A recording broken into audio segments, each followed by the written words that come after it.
So we've got a fantastic panel with Gary Dolski, if they could all come up, of Metrojet, Simon Bambridge of TAG, Jure from Hawker Pacific, Darren from ExecuJet, and Sergio from Gama, all rushing to come up. Whoever's up first gets the easiest questions. Yeah. Actually, can we bring some mics over, Rian? I don't know if we've got enough. For the session. Yeah, come on. There's loads of room. God, making an entrance, Darren, at the end. And it's going to... I can always stand at the thing if we haven't got enough. Great. It's good to see so many of you here.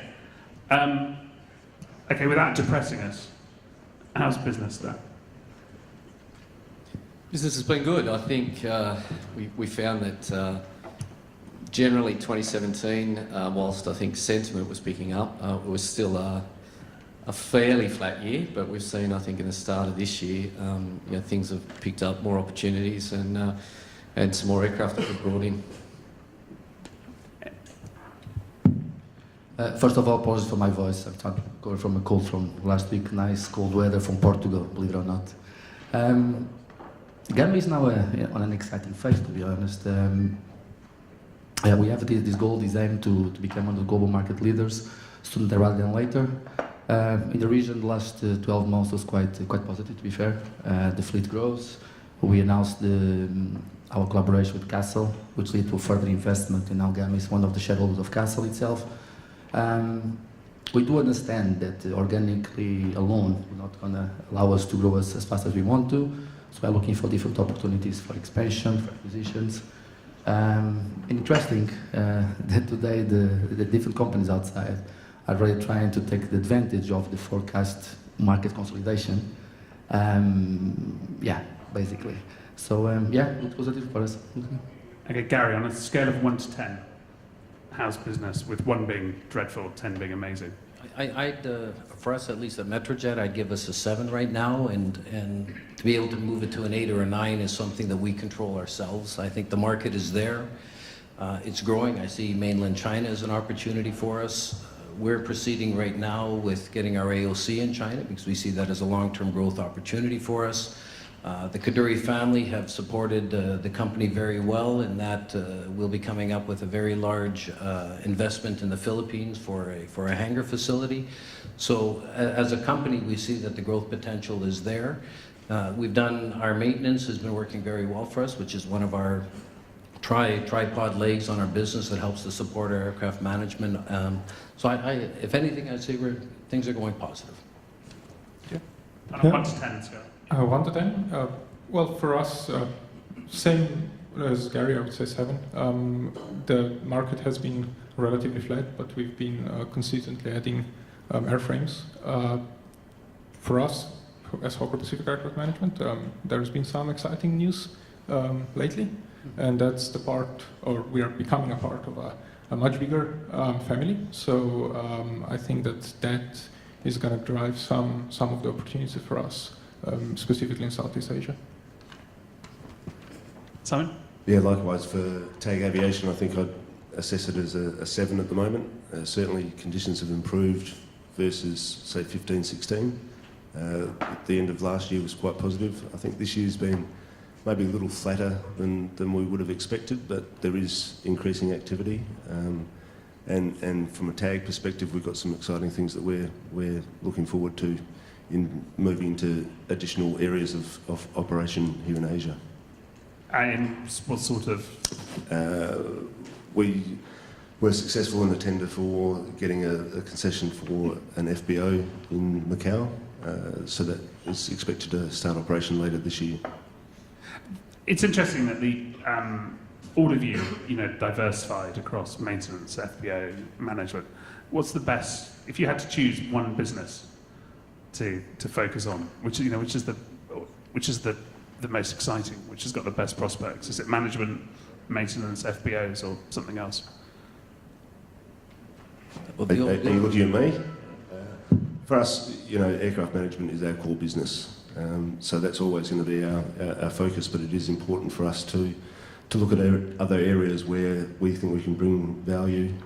Certainly in our European businesses, we have MRO and FBO and very successful capability and expertise. So that's something that we would look to expand on here in Asia.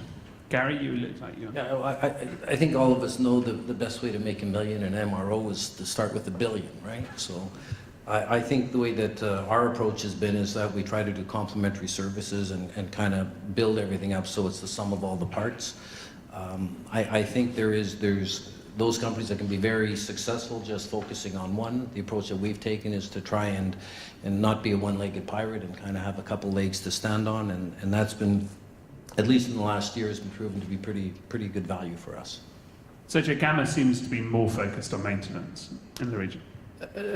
For now, yes. Although our core business today is a cash management. We went through the tough, challenging startup phase to profitability today. But I think we want to invest in all our line of business, from airline cash management to MRO as well. Look, ExecuJet's always had the full portfolio of services. I think that's what our business model's always been built on.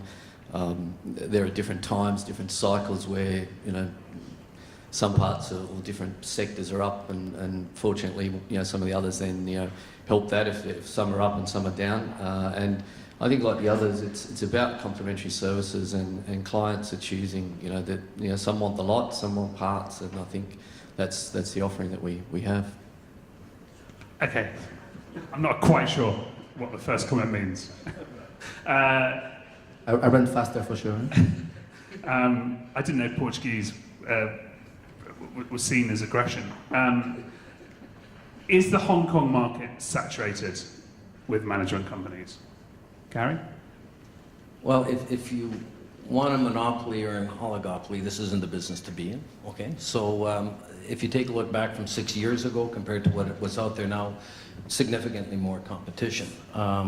But then what you have to do is you take that piece of a pie and you break it up a bit and you say, what is the competition that you're actually competing against, and what is the competition that you're not? You know, there's some are lower cost providers, some are full service providers. And, you know, the approach that we've taken is we're not going to be the biggest, but we want to be at the best of what we do, and we want to make sure that when somebody is flying at 40,000 feet or 50,000 feet and something goes pop, they're not sitting in the back saying, I went to the lowest cost provider, right? And so for us, it's to give a good package. There's reputable companies out there. You know, I think if we take a look, there's reputable, there's some non-reputable. We fight, I'd say Marcus of Queensbury rules, and sometimes our competition are more MMA fighters, but when I take a look at that, the other thing we have to understand is the people that are spending $60 million for an aircraft or $70 million, these are the same people sometimes that don't want to spend $10,000 to wash their aircraft. And these are some of the discussions we have to have with them. And there are some operators out there that will say this is okay. You know, David Dixon did his spiel with ASBA, which is very, very true in terms of aircraft maintenance. And you need to take a look and say, who are the good providers out there, and who do you want to be with? And there's always going to be somebody that'll go somewhere else, and that's fine. It's a capitalistic market in that way. Is it saturated? Look, I'd agree with pretty much everything that Gary's mentioned. Certainly, I think there are way more operators than there were 5 or 6 years ago. I guess from our perspective, the concern is that does low-cost operator equate to low quality of service and low deliverables in terms of safety and other considerations? That's the concern for us. We, like pretty much everyone else on this panel here, have a very high bar. The standards that we provide are way above what is required by regulation.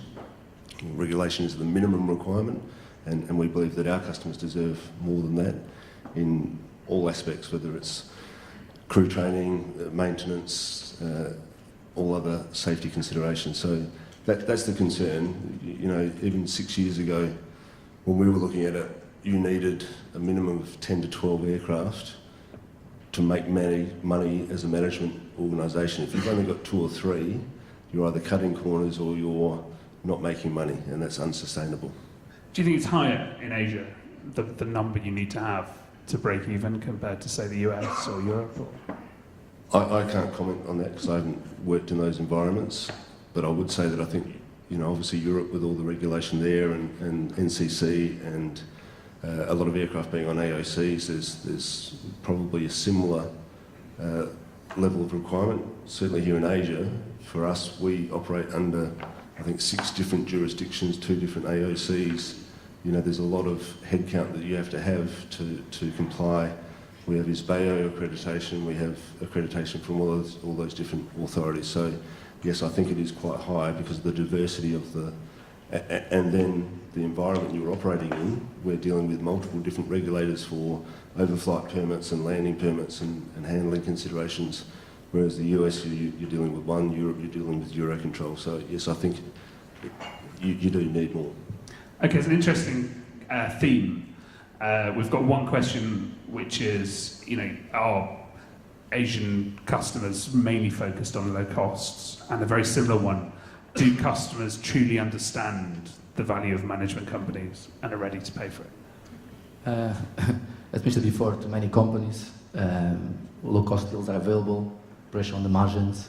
So I think we need to educate the clients that costs are important, especially management, monthly management fees. Nevertheless, it's not the main key cost for an operating of the aircraft over the years.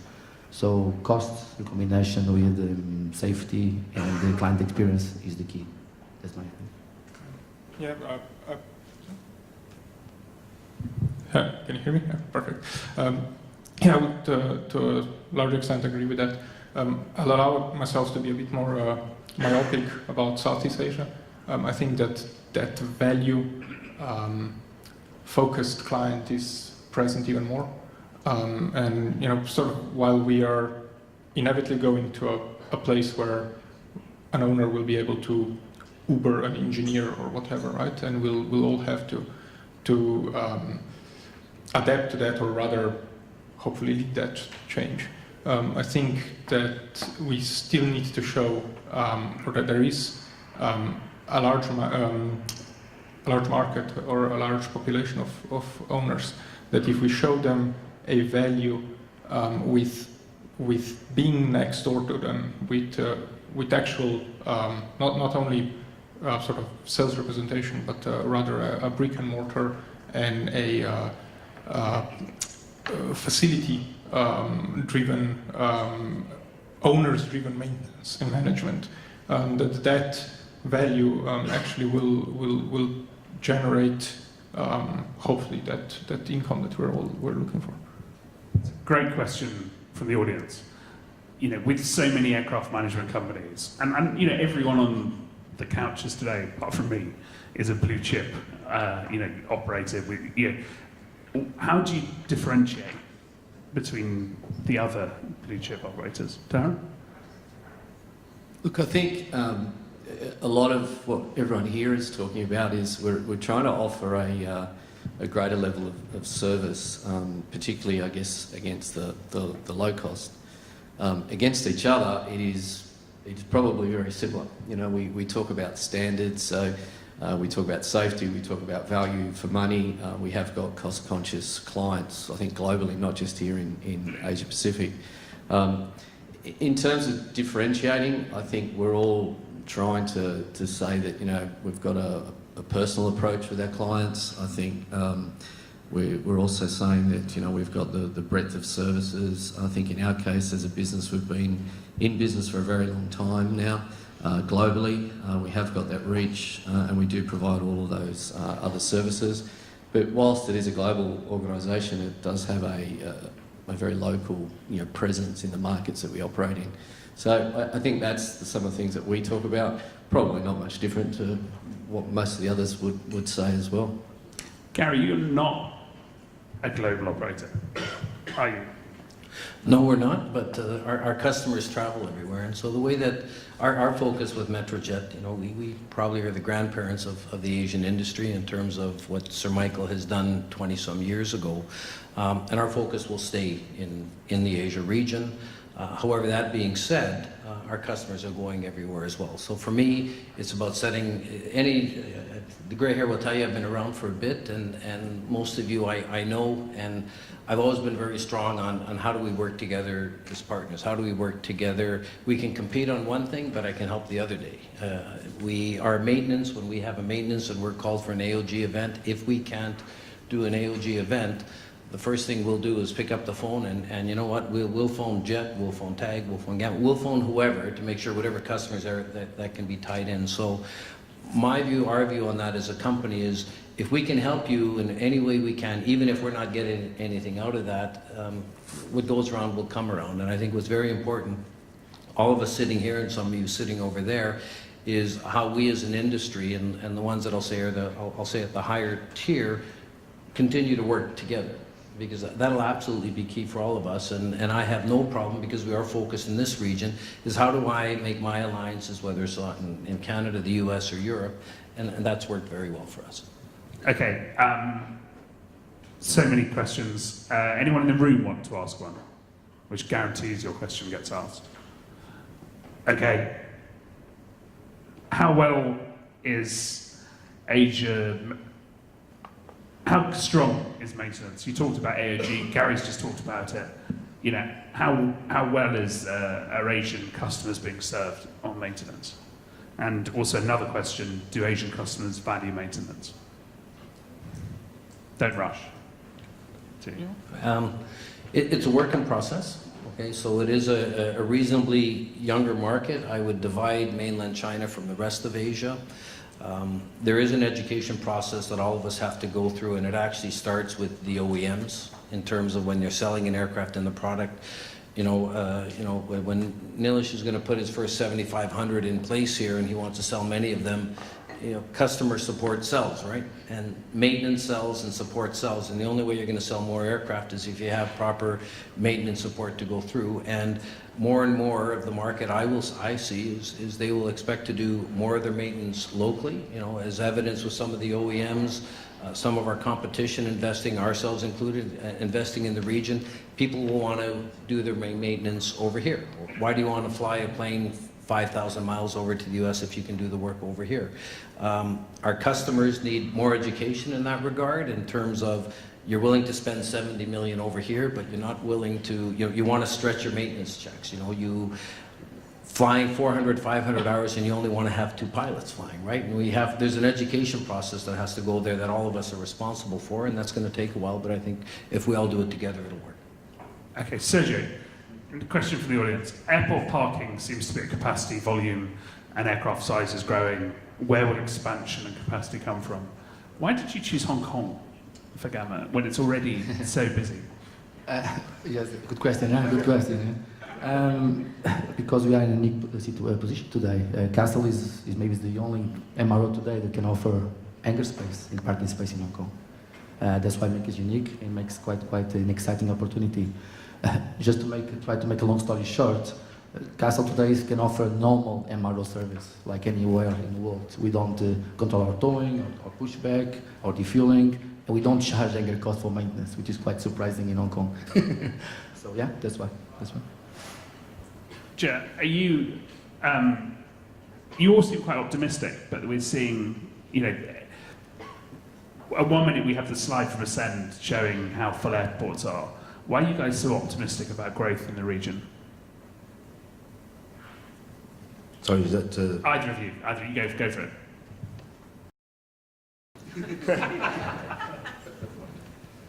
Look, I think we're optimistic in terms of growth because we're coming off such a low base here in Asia, and the development of economies and ultra-high net worths and corporations understanding the value of business aviation is increasing exponentially. So the growth on the demand side is there.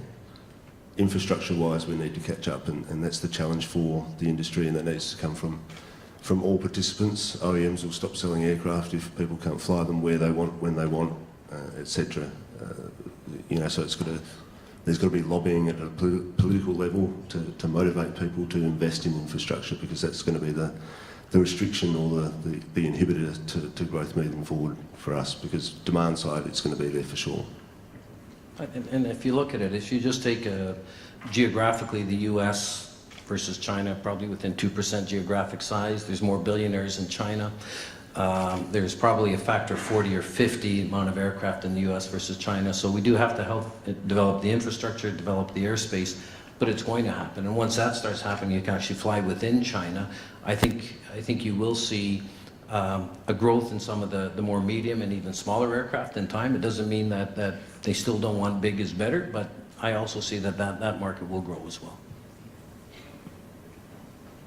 So China's got, a huge number of operators, and lots of small, and the costs are pretty low for management.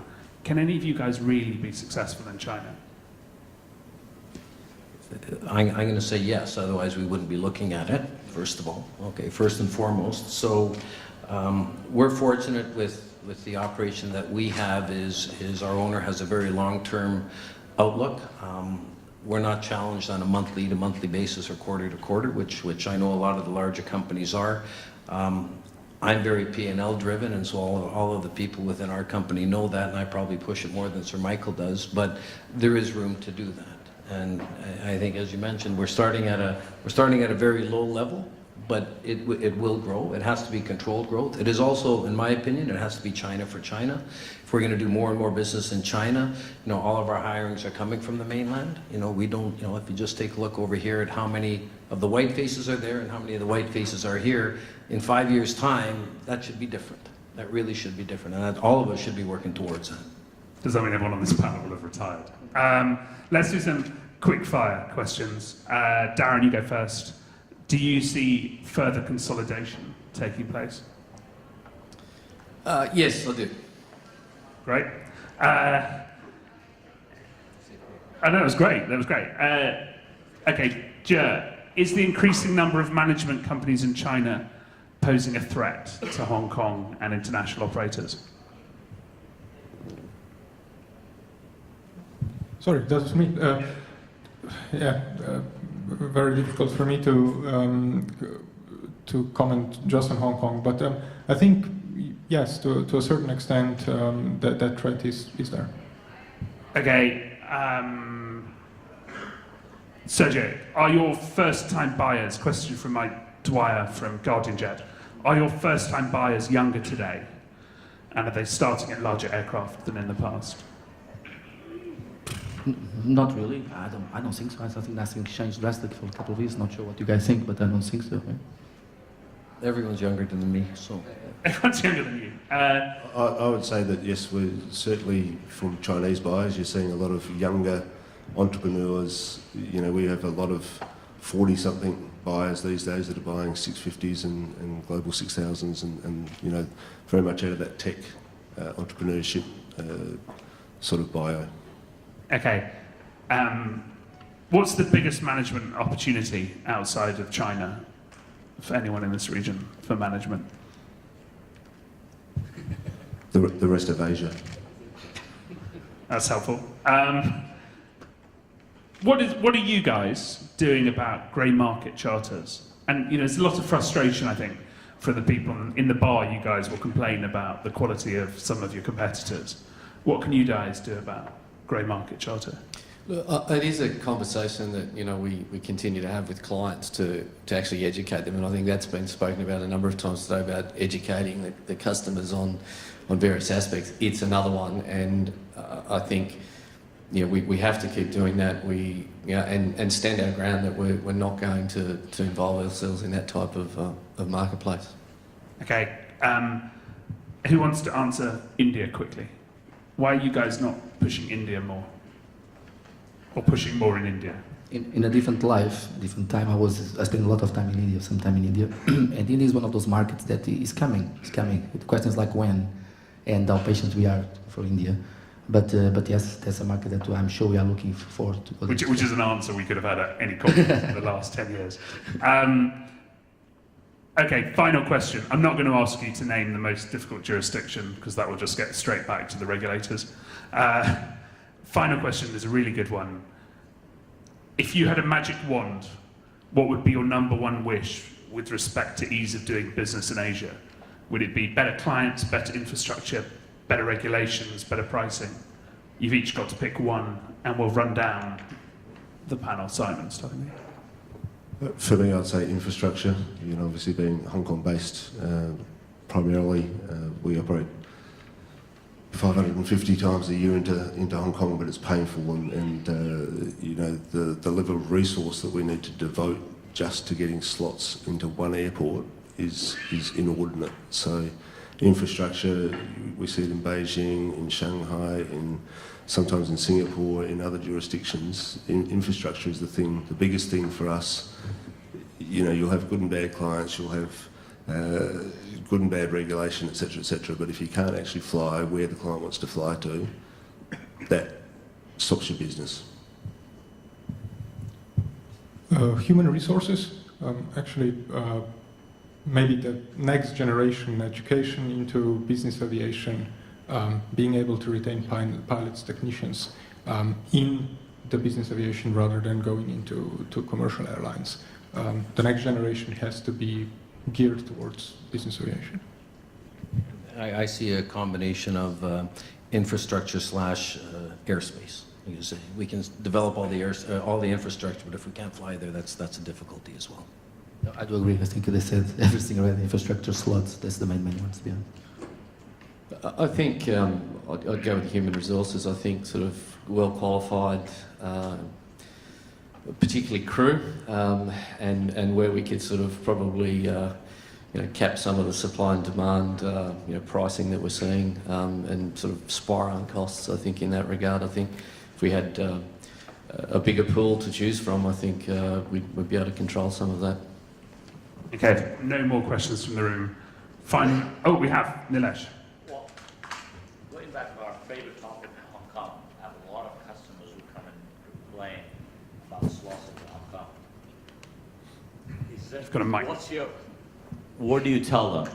I mean, end of the day, Hong Kong is still a financial center. Whether I sell my globals here or in Australia or in Japan, they still go to Hong Kong. What do they do? And what do you think? Is there any light at the end of the tunnel? I think working with ASBA as best as we can, because the other part of this is we have to say, control what you can control. Okay, you don't control the regulators, but you can control giving them the information. What we all have to realize is all the people that are flying around these planes are Type A's. The only person that can say no is them, and so us as management companies, when we're trying to tell them we cannot get you a slot, we can't. No, that's not the answer they want. I personally don't see using Shenzhen, Zhuhai, Macau, and all these others as alternatives. It really isn't the answer, because then if you're going to have to do a piggyback with a helicopter or tell somebody they're going to go sit in a hire car for an hour and a half, I don't see that as the answer. So really, it's us as an organization, it's the OEMs, it's ASBA, it's us as the operators, really doing as much as we can to help try and push, if at all possible, because the decisions are now being made up in Beijing more and more. And so we have to fight whatever we can, try to do control, but we do have to go in front of the regulatory officials constantly. Does anyone see light? Is anyone optimistic that it's going to get easier? I think we're already seeing light. I think it's actually better now than it was 12 months ago, and that's through a lot of hard work from the ASBA committee, working with the regulator. They've opened up night slots that weren't available previously. They've brought in a new system for returning slots, and so from us at TAG, we actually are seeing it better than it was 12 months ago. So I think there is progress being made. Is it perfect? No, it's not, but we're moving in the right direction. Okay, final question. You averaged around 7-8. This time next year, what score are you going to give? 8. 8, why not? It'll still be a 7-8. We'll aim for 9, right? Good. It's mostly some optimism. Simon, go for 11. No, we'll aim to improve. I think, certainly as we said before, 17 and 18 are proving to be better than 15, 16. So hopefully that trajectory continues. And on that optimistic note, thank you very much. Thank you.